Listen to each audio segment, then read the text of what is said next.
Next है governors discretionary powers. Governors discretionary powers हमारे parliamentary system में जो स्टेट्स हैं, जैसे इंडिया है या पंजाब है, हरियाणा है, कर्नाटका, मध्य प्रदेश, यूपी, बिहार, ये सारे स्टेट्स हैं। हर एक स्टेट में एक सीएम होता है और कैबिनेट मिनिस्टर्स होते हैं कि नहीं होते? स्टेट सरकार, गवर्नमेंट ऑफ द स्टेट, विधानसभा में होता कि नहीं? विधानसभा क्या होती है? ये विधानसभा है, यहाँ स्पीकर है, यहाँ ट्रेजरी बेंचेस हैं और यहाँ ऑपोजिशन है कि नहीं? यहाँ बिल पास हो गया, फर्स्ट रीडिंग, सेकंड रीडिंग और थर्ड रीडिंग के बाद वो कहाँ जाएगा? गवर्नर के पास। कहाँ जाएगा? गवर्नर। गवर्नर उसको साइन करेगा। क्या करेगा? साइन को क्या बोलते हैं? असेंट। क्या बोलते हैं? जब गवर्नर ने असेंट दे दी तो बिल क्या बन गया? लॉ। क्या बन गया? ये प्रोसेसर लॉ बनेगा। पहले यहाँ डिस्कशन होती है, फर्स्ट रीडिंग होती है, सेकंड रीडिंग होती है, थर्ड रीडिंग होती है, उसके बाद वो जो है गवर्नर के पास जाता है, गवर्नर अपनी असेंट देगा। तो जब गवर्नर ने असेंट दे दी तो लॉ। कौन सा लॉ? जो स्टेट लिस्ट के सब्जेक्ट मैटर के ऊपर है। कौन सा लॉ? जो स्टेट लिस्ट के सब्जेक्ट मैटर्स के ऊपर है। स्टेट लिस्ट में कितने सब्जेक्ट्स हैं? 66 सब्जेक्ट्स। कितने सब्जेक्ट्स हैं?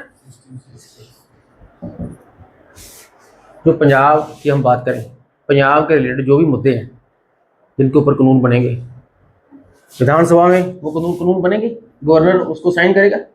और वो मुद्दे कौन कौन से हैं? जैसे एग्रीकल्चर हो गया, है ना, एजुकेशन होगी, एग्रीकल्चर हो गया, पंजाब के रिलेटेड जो भी मुद्दे हैं वो गवर्नर साइन करेगा, वो लॉ बन जाएगा। स्टेट लिस्ट में ये मुद्दे दिए गए हैं, आप देखिए जाके। अगर गवर्नर को लगता है कि नहीं, इसके लिए सेंट्रल सरकार की अनुमति लेनी जरूरी है या प्रेसिडेंट से राय मशवरा करना जरूरी है, ये जो लॉ बना है ये कहीं ना कहीं यूनियन लिस्ट के किसी सब्जेक्ट मैटर को टच कर रहा है। यूनियन लिस्ट क्या होती है? यूनियन लिस्ट में 90 नियर अबाउट 100 सब्जेक्ट्स हैं और ये 100 सब्जेक्ट्स किसके लिए हैं? पार्लियामेंट के लिए। ये यूनियन के रिलेटेड है, होल ऑफ इंडिया के रिलेटेड है और इनके ऊपर पार्लियामेंट ही कानून बना सकती है। कोई भी स्टेट की लेजिस्लेचर इसके ऊपर कानून नहीं बना सकती। स्टेट लेजिस्लेचर के लिए स्टेट लिस्ट है 66 सब्जेक्ट्स और पार्लियामेंट के लिए यूनियन लिस्ट है 100 सब्जेक्ट्स। कई बार ऐसा होता है यूनियन लिस्ट और स्टेट लिस्ट का सब्जेक्ट मैटर ओवरलैप कर देता है, तो उस केस में गवर्नर जो है इमीडिएटली साइन नहीं करता, वो पॉकेट वीटो यूज कर लेता है। क्या यूज कर लेता है? Pocket veto. पॉकेट वीटो क्या होती है? पॉकेट या he is neither accepting the bill nor rejecting the bill. वो अपनी डिस्क्रिशनरी पावर यूज कर रहा है। क्या कर रहा है वो? डिस्क्रिशनरी पावर, उसकी मर्जी है, कॉन्स्टिट्यूशन ने वो पावर दी। लेकिन सुप्रीम कोर्ट कह रही है कि he should use his discretion as early as possible, क्योंकि governor is not elected person. State की जो सिटीजन, स्टेट के जो बंदे हैं, जो 18 साल से जिन्होंने वोट पाई है, उन्होंने गवर्नमेंट इलेक्ट की है स्टेट की। जैसे पंजाब सरकार इलेक्ट की है, मान सरकार इलेक्ट की है। किसने इलेक्ट की है? आप लोगों ने की है। अब सीएम मान या मान सरकार ने कोई बिल पास करवा लिया, उसको गवर्नर के पास भेज दिया। गवर्नर अगर साइन ना करे, हाँ he can use pocket veto, लेकिन अनड्यू डिले करे तो फिर जो डेमोक्रेसी के खिलाफ है ना बात। प्रजातंत्र में इलेक्टेड लोगों के पास पावर ज्यादा होनी चाहिए, ना कि अपॉइंटेड लोगों के पास। ऐसे तो आईएएस ऑफिसर्स भी अपॉइंटेड है, पीसीएस ऑफिसर्स भी अपॉइंटेड, आईपीएस ऑफिसर्स, क्या वो रन करते हैं देश को? नहीं। जो आप इलेक्ट करके एमपी और एमएलए भेजते हो वो रन करते हैं, उनके पास पावर ज्यादा होती है। और जब गवर्नमेंट इलेक्ट कर दी उसके पास पावर ज्यादा है और उनको ज़्यादा पता है कि कानून क्या होना चाहिए क्या नहीं। तो गवर्नर को सलाह मशवरा एडवाइस जरूर लेनी चाहिए, ठीक है। यूनिलेटरली बिल को साइन ना करना ये भी गलत बात है। दो he has power of pocket veto but that power should be used in a legal way. तो सुप्रीम कोर्ट ने यही कहा कि गवर्नर्स अपनी पावर थोड़ा सा देख के ध्यान से यूज़ करें, क्योंकि अल्टीमेटली जो इलेक्टेड रिप्रेजेंटेटिव्स हैं they are the true representatives of the people, ठीक है, पता लग गया।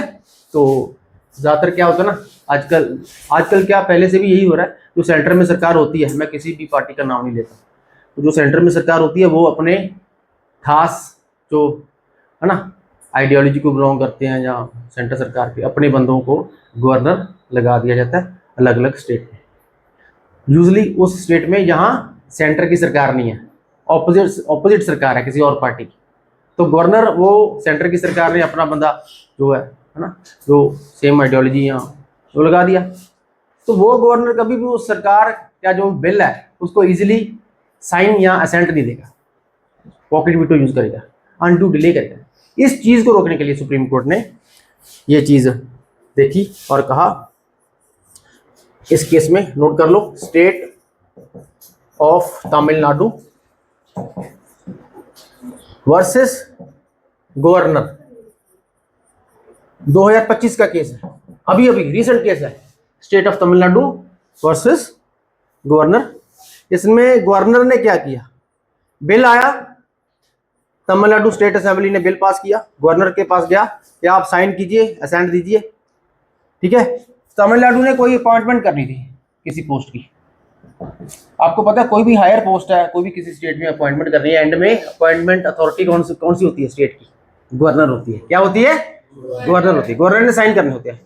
तो गवर्नर ने साइन नहीं किया, डिले कर दिया, क्या कर दिया, अनड्यू डिले कर दिया, बार बार पूछा गया भी आप प्लीज करिए साइन, लेकिन he was not using his power to sign और वो डिले कर रहा है, अपॉइंटमेंट हो नहीं रही थी, तो बहुत दिक्कत आ रही थी, तो वो तमिलनाडु सरकार सुप्रीम कोर्ट चलेगी, कहाँ चलेगी, सुप्रीम कोर्ट। तो ये गवर्नर ऐसे कर रहे हैं, तो सुप्रीम कोर्ट ने कहा governor should act on the aid and advice of the state government, governor should not act arbitrarily, governor should act on the aid and advice of the state government. और क्योंकि power ज्यादा किसकी है, elected representatives की, ना कि appointed. Democracy में ज्यादा पावर किसकी है, इलेक्टेड रिप्रेजेंटेटिव्स की। तो governor should act according to the aid and advice of the state cabinet, state CM, is it clear. उनसे डायरेक्शन लेनी चाहिए, ना कि डायरेक्शन देनी चाहिए गवर्नर को। गवर्नर को ऐसे नहीं है भी सुपर पावर है, स्टेट के सीएम या स्टेट की इलेक्टेड रिप्रेजेंटेटिव्स के ऊपर कोई सुपर पावर नहीं है, ये कॉन्स्टिट्यूशनल पावर है, कॉन्स्टिट्यूशनल पोस्ट है। बट उस कॉन्स्टिट्यूशनल पोस्ट की एक मर्यादा है, उस मर्यादा में रहना चाहिए, और उसको पता होना चाहिए कि वो इलेक्टेड नहीं है, उन स्टेट के लोगों ने उसको इलेक्ट नहीं किया, वो तो बाहर किसी और स्टेट से लगा के वहां लगाया हुआ है। तो he should act according to the aid and advice of the state cabinet and state chief minister. हाँ, जहां उसको वाकई लगता है कि इंडिया की सॉवरेनिटी, यूनिटी और इंटेग्रिटी को खतरा हो रहा है ऐसे लॉ बनने से, तो ना साइन करे, सेंटर को बताए, प्रेसिडेंट को बताए, सलाह मशवरा करे, लेकिन हर केस में ऐसा मत करिए। जहां यूनिटी, इंटेग्रिटी और सॉवरेनिटी और सिक्योरिटी ऑफ स्टेट को कोई इंडिया का कोई खतरा नहीं है उस बिल से, उस स्टेट के बिल से, उसको इमीडिएटली साइन कर देना चाहिए। समझ आ गई Saran, is it clear. Next